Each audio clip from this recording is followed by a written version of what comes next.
Despite sequestration, the fireworks show will go on tonight at 9:10 for about 17 minutes. Live at the National Mall, Ko Im, WUSA 9. I'm Ko Im at the White House. Coming up, President Obama gives Russia the cold shoulder, calling off a high-level meeting. Well, apparently this incident was reported to U.S. Park Police on Friday. Take a look at the base of the statue. There's a little bit of scribbling as you described. Good morning, ladies, and what a beautiful morning to be here. Such a beautiful backdrop we have. And we're joined now live with a photographer who takes people out and gives them tips on how to take pictures of these beautiful blossoms. How are you, Mr. Luria? I'm fine, thank you. Now she's back to tell us what she learned, Ko. Well, Derek, to some, that video is not only amazing, but alarming. Some parents wonder if it's unsafe. Broken windshield. This top is pretty much crushed. And the source of this damage is this tree that neighbors say had been sloping for a while, and it came down this afternoon. You might call it surprise breaking news. North Korea's top government body is proposing high-level nuclear and security talks with the United States. And a lot of people said, you know what, burn them. Other people said, we like it a lot, gave them a thumbs up. As for us, we decided to try to play it up too. So Fashion Police, if you want to throw your comments in there, just having a little bit of Friday fun for you. Back to you, ladies. Absolutely, we love it. Thumbs up for you, Ko, on those. Thank you. Less than a week after the Russians granted asylum to NSA leaker Edward Snowden, President Obama says he will not sit down with Russian President Vladimir Putin when he travels to that country. The White House acknowledges the relationship between them has a lot of challenges, but insists it is still looking for ways the two countries can work together. Ko Im reports from the White House. Russia granting temporary asylum to NSA leaker Edward Snowden was not the only reason President Obama called off next month's meeting with Vladimir Putin, but it may have been the last straw. We have a lot of fish to fry, if you will, with the Russians. We have a lot of issues to engage with the Russians. The political snub is the first time in decades an American president has canceled a publicly announced meeting with a Russian leader.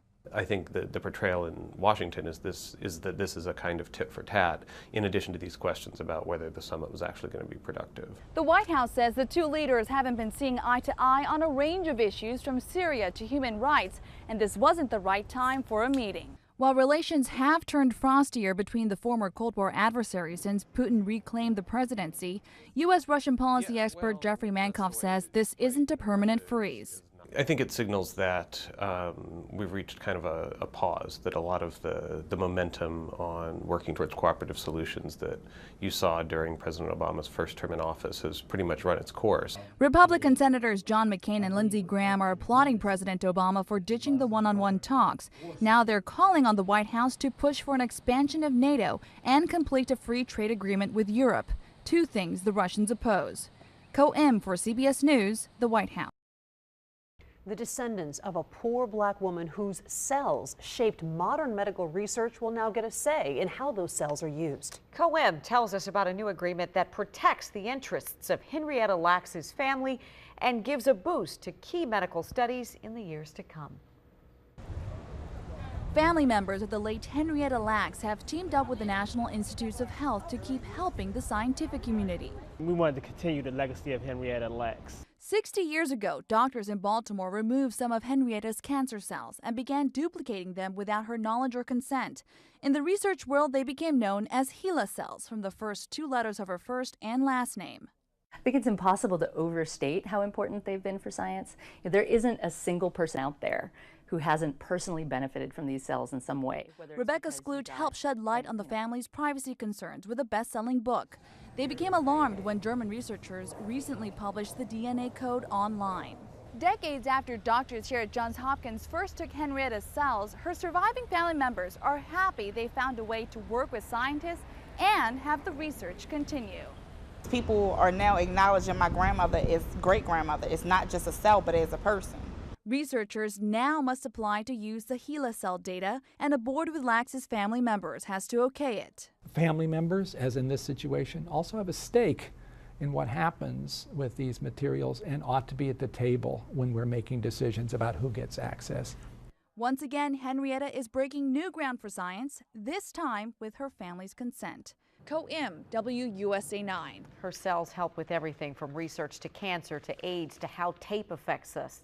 cosmetics. It's really amazing. Researchers who get the green light to use that cell data must acknowledge Henrietta Lacks's contribution to science in their findings. The Lacks family is not receiving any money as part of this arrangement. Well, the first licensed medical marijuana dispensary is now open for business here in Washington, D.C. It's called Capital City Care, and it's over on North Capitol Street. And the opening comes more than a decade after the voters in D.C. passed an initiative allowing people with serious illnesses to legally get marijuana. Our Co-M visited the dispensary and talked with one of the first patients. I don't think I can even put it in words. It's amazing. 33-year-old Warren didn't want to share his last name or condition, just his sheer excitement with us. He's getting his first dose of medical marijuana today at Capital City Care on Capitol Street Northwest.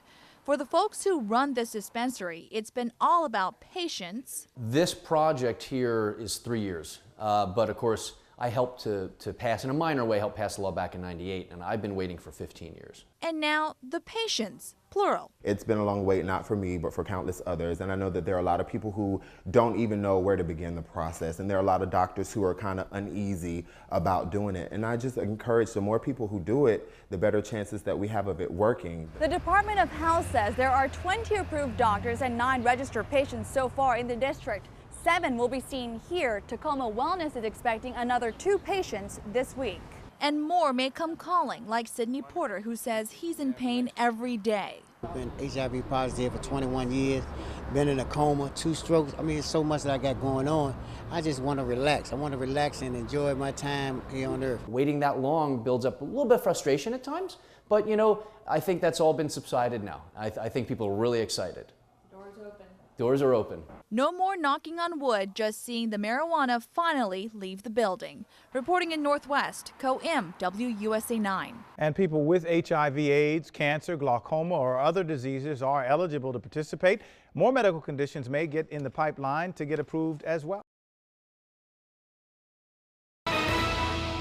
Hello, I'm Co-M. We begin tonight with breaking news. You might call it surprise breaking news. North Korea's top government body is proposing high-level nuclear and security talks with the United States. This comes days after a planned meeting with rival South Korea collapsed. North Korea's National Defense Commission says the talks with the U.S. should ease tensions and achieve peace and security on the Korean peninsula. North Korea has been threatening war since it was hit with UN sanctions. The sanctions were imposed after the North launched a rocket, then followed that up with a nuclear test in February. Elsewhere tonight, a scare on board a plane that left Egypt bound for New York. A threatening note was found on the Egypt Air flight. Erica Ferrari reports British fighter jets were dispatched to escort the plane to the ground at the nearest airport. We talked with the district manager, who says he doesn't know when the restaurant will reopen. Police say charges against the driver are pending. A 4-year-old Dundalk, Maryland boy is dead after being struck by a taxi cab. Baltimore County police say 4-year-old Anthony Saring was hit as he walked onto Liberty Parkway from between 2 parked cars Friday night. He died a short time later at the hospital. The driver of the cab did remain at the scene.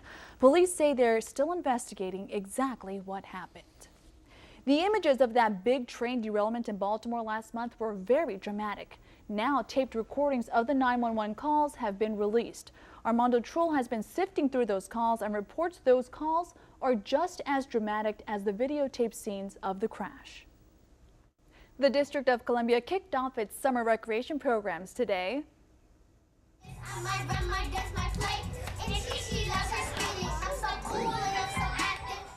Live entertainment, free health screenings, and demonstrations were all a part of today's 2013 One City Summer event at RFK Stadium.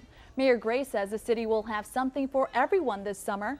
Amid a crowded weekend schedule, the mayor remained coy on the question of whether he's actively campaigning for another term in office. No, I'm out doing what the things that a mayor should do, and that is, being out with people. I love to be with people. The things that I'm doing are the same things I've been doing since the day I was sworn in. Any closer to a decision? Not yet. The mayor says there will be 15,000 young people participating in the district's summer youth employment program this season. Council members Bowser, Evans, and Wells have launched their campaigns to try and replace Gray in office. We're learning tonight that one of this area's best-known federal judges has passed away. 76-year-old Thomas Penfield Jackson sat on the bench in U.S. District Court here in Washington. In 1988, he fined former presidential aide Michael Deaver $100,000 for lying about his lobbying activities. 2 years later, in 1990, Jackson presided over the trial that convicted D.C. Mayor Marion Barry of cocaine possession. 4 years after that, he ordered Senator Bob Packwood to give the Senate Ethics Committee his personal diary, which contained details of the senator sexually harassing his staff. 13 years ago, Judge Jackson ruled that Microsoft was a monopoly. Judge Thomas Penfield died of complications from cancer at his home in Compton, Maryland. He is survived by his wife, Patricia King Jackson. Still ahead tonight on WUSA 9, the beach weekend in Ocean City gets off to a violent start.